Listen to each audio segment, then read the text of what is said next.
Hello everyone, welcome back to my YouTube channel, Mrs. Kingsley Luna Aragon's Vlog. Good afternoon guys.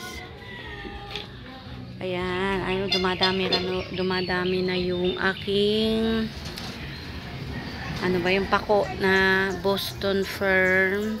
Ayan guys, siya nga po pala guys, yung kinat ko na yung aking kalachuchi. Ayan, di ba mataas to guys. Ayun, pinutol-putol ko siya.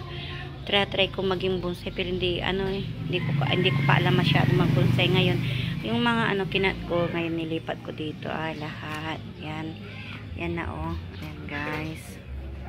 Bali, ilang paso to ay 1, 2, 3, 4, 5, 6, 7. 7 na paso. Dati ang nakalagay dito yung mga croutons.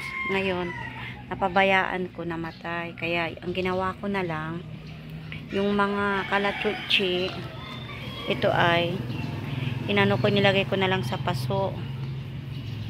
Ito guys, may bulaklak na siya. Kaya yun, nilagay ko na sa paso para ilalagay ko dun sa may sa bakod. Yan ilalagay ko na lang sa bakod. Ayan.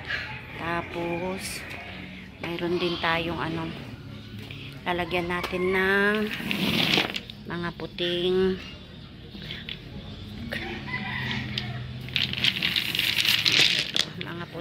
bato kasi para hindi naman to may nagkakaroon ng yung mga bang tawag ng suloy or ang problema dito ay baka kunin ng mga bata itong mga bato.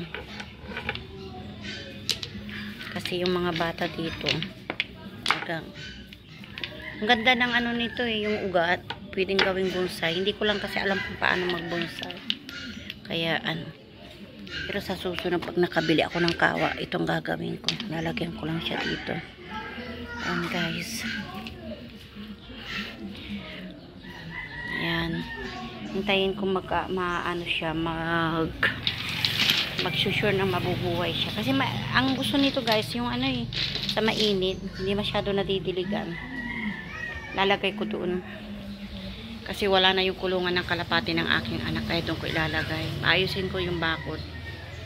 Doon ko ilalagay lahat para mamumulaklak. Okay guys, maraming salamat sa panonood. Kung hindi pa po kayo nakasubscribe sa aking YouTube channel, please subscribe po. Maraming salamat.